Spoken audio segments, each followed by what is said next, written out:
is going to hurt people to the point where we don't know what will happen. It's probably going to put people in their cars and homeless. Good evening and thanks for joining us on NTV News at 6. Even though some people rent, it doesn't mean property taxes don't affect them. And now a technicality could lead to some Grand Island renters paying more. We turn to Steve White, who's been following this and joins us now live from Grand Island. Steve, they had like, what, 1,700 people protest their valuation this year? Yeah, and now we've learned some landlords were trying to fight theirs, but their protests were tossed on a technicality, and county leaders call that an embarrassment. 16 duplexes. Property manager Ray O'Connor says the county lowered the assessed value on 4. A dozen others, the valuation rose big time. $1,127,605. That $1 million jump likely means higher taxes. It's about a $24,000 hit in taxes.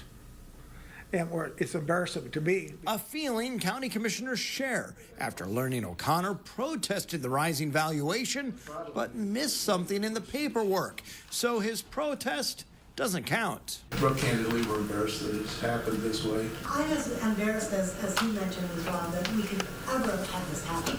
3 landlords who collectively manage hundreds of rental units came before county commissioners. And they will have to go ahead and trickle this down to their renters. Karen Brethauer says she attended training about changes to property tax protests, but didn't realize the form says if anything is missing, the protest is dismissed.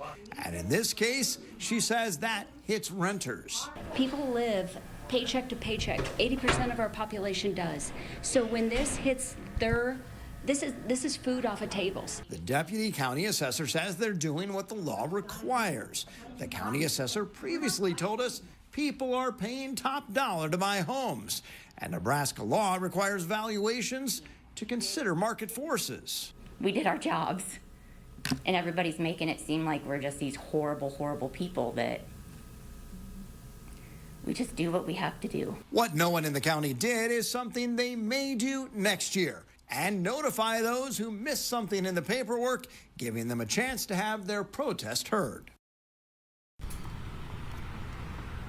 Now, the chairman of the county board tells me he doesn't necessarily blame the assessor's office doing their jobs, he says. Simply, though, he says they've got to find ways to do things better in this process where some people turned in a form that was then rejected. He says they've got to do better.